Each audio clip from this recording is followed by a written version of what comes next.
반갑습니다. 오늘은 경진일주 사주보겠습니다. 이 경진이 양궁 아닙니까? 양궁, 그죠? 이 양궁이라는 것은 이렇게 만삭이 된 모습이죠. 이 대기만성이죠. 이 대기만성에서 뭡니까? 내가 기다려야 된다는 거죠. 진인사 대천명이라는 말이 있습니다. 내가 최선을 다하고 그 나머지 결과는 그 하늘의 뜻에, 그죠? 따른다 이거죠. 그래서 경진일주가 이 양궁이면서 천살입니다.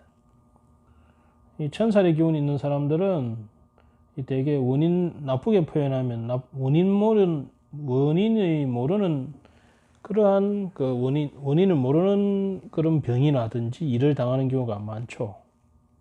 근데 이게 좋게 작용하게 되면 그 하늘의 축복 또는 윗사람의 부모의 그런 그 덕을 많이 받는, 더군다나 이 경진은 진토가 인성이지 않습니까? 인성 중에 재가 있지 않습니까? 재극인이 되어 있지 않습니까? 그래서 인성으로 인한 덕재, 그러니까 부모님으로 인한 덕재나 문서로 인한 덕재, 또는 머리씀으로 인한 지식이나 지혜나 정보나 문서로 인한 덕재를 할 수 있는 기운을 기본적으로 가지고 있죠. 더군다나 편인성이라는 것은 뭡니까? 아이디어가 뛰어나죠. 그리고 어떤 좀 특수한 능력을 가지고 있죠. 거기에 재까지, 이 진토라는 것은 봄토기 때문에 이 목이나 마찬가지지 않습니까? 그죠? 이미 재를 가지고 있는 거죠. 이 모습 자체가. 그러고 이 보면 이 경기는 자체가 개강이잖아요. 이 개강이라는 성질이 뭡니까? 리드, 우두머리 기질이 강한 거죠. 또 성질이 뭡니까? 용감무쌍하죠. 좋게 말하면 뭡니까? 이 강한 사람한테는 강하고 약한 사람한테는 약한 그런 기운을 가지고 있습니다. 이 문제는 이게 녹이 공망이 돼가지고, 이 경진은 신유가 공망이잖아요. 이 녹공망에 걸려 있는 분들은 자기 사업을 하게 되면 그 아랫 사람들이 자기 근의에 잘 안 따르는 경우가 좀 있습니다. 이 녹이 공망이기 때문에 그런 케이스가 조금 있습니다. 자, 어쨌든 이 개강 성질 때문에 는 밑에 있는 것보다도 자기 일을 하려고 하는 성향이 강하죠. 그리고 되게 이렇게 편인을 두고 재극인을 받고 있는 이런 구조는 진도 자체에서 재극인이 있죠. 돈을 벌기 위한 그런 머리 회전이 빠르다 이렇게 보시면 되죠. 그 인성 자체가 재와 결부되어 있지 않습니까? 하여튼 이 사주가 보면 미월의 경금입니다. 미월이라는 게 뭡니까? 이 금을 생성하기 바로 직전의 단계의 토화입니까? 그죠? 그래서 미토가 아주 치열한 열을 가지고 있는 때인데 여기에 재가 인묘대가 있죠. 그래서 재가 인묘되고 이렇게 미토라는 화의 기운이 강한 시기에, 그럼 화토랑 뭡니까? 관인이죠, 관인. 거기에 정관이 투출을 딱 했습니다. 그래서 이게 정관격이 되죠. 정관격은 그 정화가 이 경금을 하극금. 그래서 이 금이라는 원석이 이 정화라는 용광로에 의해서 이렇게 뭡니까? 불순물을 제거하는 그런 기운이죠. 그래서 관에 의해서 통제를 받는 사주이기 때문에 이렇게 년월에 관이 딱 이렇게 정관이 뜬 사람들은 되도록이면 큰 조직이나 공직에 있는 것이 최고 좋습니다. 그죠? 더군다나 인성에서 올라왔잖아요. 그럼 간인 상승이 기본적으로 되는 거죠. 그래서 이런 사람들은 기본적으로 믿음이 있고, 이 정화라는 건 뭡니까? 명예인데 보여지는 명예. 예의가 바른 거죠. 이런 사람들은 대개가 좀 예의가 바르고 다른 사람 앞에서 잘 합니다. 간이 화인 사람들은 특히 더 그렇습니다. 거기에 이 경금이라는 의리파적 기질을, 그죠? 가지고 있죠. 또 경진이 개강이기 때문에 그 자체가 좀 한 카리스마 합니다.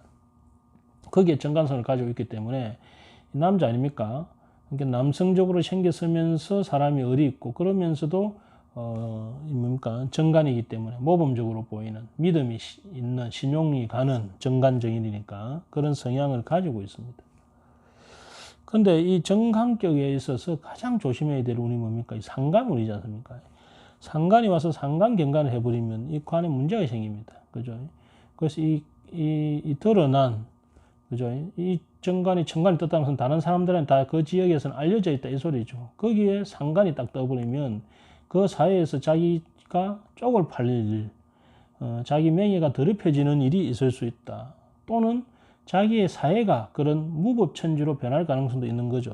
근데 이분이 32세 시기에 이 개수라는 상관이 딱 떠버렸습니다. 그것이 어디서 뜹니까? 진중의 개수에서 딱 떴죠. 그럼 이게 뭡니까? 자기가 인성 생각하는, 돈 벌자고 생각하는 데서 놓은 상간적 행위가 관을 때려버리는 겁니다.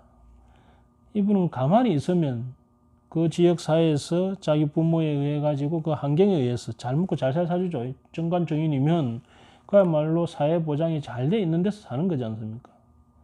그런데 이렇게 개수가, 진중에 있는 개수가 딱 떠버리면 이 개수가 상간이 되어서 상간 경간을 딱 해버립니다.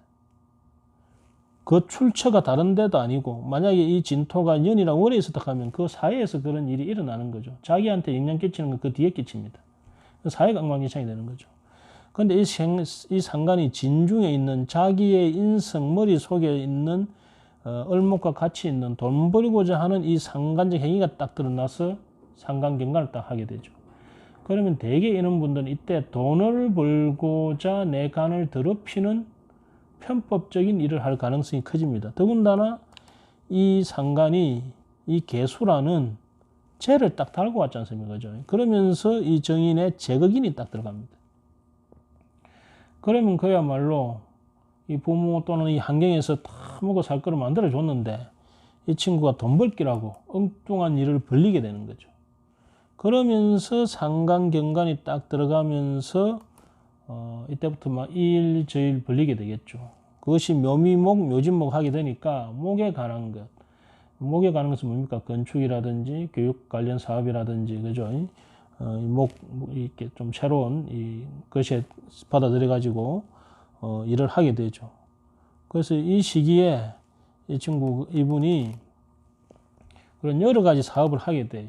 그것도 특히 이렇게 정인성을 가진 사람들은 대개 인맥을 이용하려는 그런 성향들이 많습니다.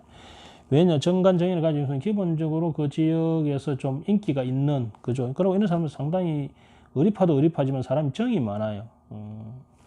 그래서 이렇게 특히 학창 시절에 이 정미 이렇게 되면 그 학교에서 그 인정으로서 인정받는 그런 성향을 가지게 되죠.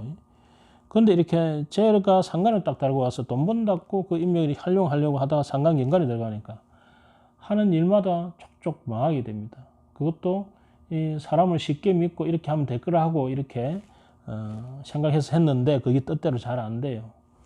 그래가지고 이 30대에 이것저것 벌렸다가 상당히 곤욕을 치르고 나서 42세 대원 들어가서 이민대원에 들어갑니다. 이때는 식신이 이 정관을 합해버립니다. 이 기반을 시켜버리죠. 그러면서 인미기문을 딱 시켜버리죠. 인사 형살도 들어오고.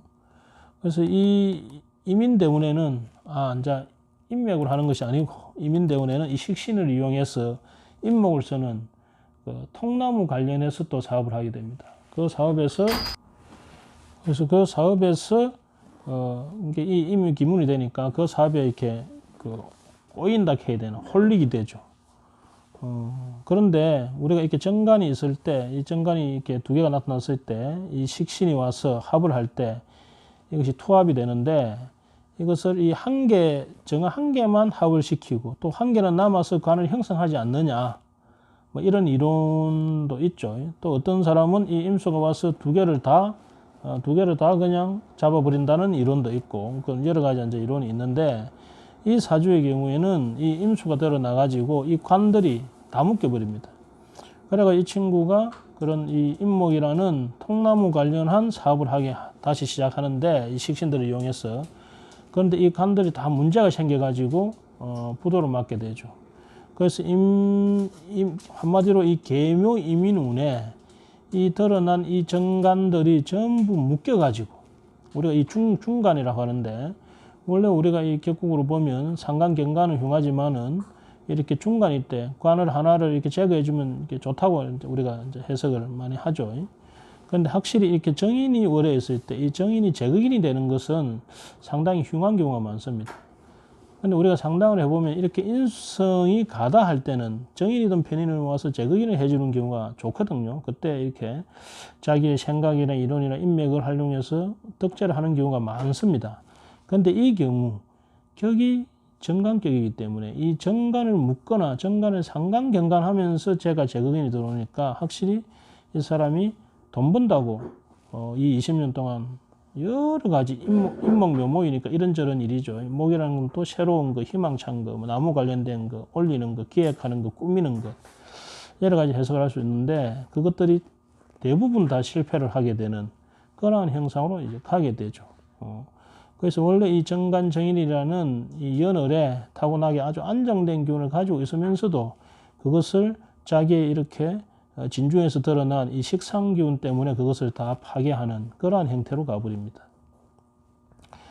그러면서 이 친구가 이제 신축이라는 운으로 들어가게 되죠. 신축이 운에 들어가면 이 급제가 드러나고 원래 이 사주 급제가 있는 사주 급제가 드러나면서 급제에 의해서 내 경금이 인묘가 됩니다. 그래서 신축일은 내가 급제의 인성에 인묘되는 시기입니다. 그러면서 내 연월에 있는 이 인성이 다 충미충 받아가지고 이 축 중에 있는 관들이 다 깨져버리죠. 그래서 이 친구가 50대 초반을 기점으로 해서 자기 아래 사람의 사업체에 들어가서 거기에서 조용히 숨어서 지내고 있는 형상으로 지금 가고 있는 중이다. 그래서 20년간 여러 가지 이것저것을 도모하면서 자기 집에 가지고 있던 워낙 정관정인 이런 기반들을 많이 깨먹고 그러고 신용을 많이 잃어버리죠. 이 신용을 잃어버리고 나서 결국은 이 신축 때문에 이 급제의 인성에 매몰되는 거기에 인묘되는 그 속에서 그래서 급제 아래 사람의 이제 자기 동생이죠. 동생의 것의 한 일부분을 관리해 주면서 그 속에서 조용히 이제 관은 버렸죠. 관은 이제 버리고 조용히 거기에 인묘돼 사는 그러한 형태의 사주다. 이렇게 정관정인이 연월에 있으니까 이 친구 초반 운에는 이런 동창회라든지 그 지역사회에 여러 가지 그죠 좋은 일을 많이 하는 그죠 그런 형태를 가지고 살았죠. 그런데 계묘 이민 이 20년간 많이 이것저것 일을 벌리면서 그 사람 자기 있는 기반을 좀 많이 잃게 되죠. 그러면서 이제 신축년 동안은 다시 이제 재기를 하기 위해서 자기 아래 사람 그 회사에 들어가 가지고 거기서 조용히 지금 숨고르기를 하고 있는 그런 모습이다. 이렇게 보시면 되겠죠. 62세 운 들어가서 이 경자대운이 되면 이 자전합을 하면서 이 상간이 합을 들어오고 상간 패인이 들어가기 때문에 아마 이 시기에 다시 이제 재기를 하려고 노력을 하겠죠. 여튼 이 신축운 중에 자기가 이제 우리가 이렇게 인묘가 되는 운에 특히 이 개강을 가진 사람들이 이렇게 급제에게 인묘되어 있다는 것이 정말 쉬운 일이 아닙니다. 우라병이 생길 가능성이 크죠. 이 시기를 건강하게 잘 넘겨가지고 다시 경자운에 다시 자기의 이 상관을 식상을 잘 활용해서 재기하는 그런 삶이 되기를 기대합니다. 오늘은 미월의 경진일주 개강사주 봤습니다. 감사합니다.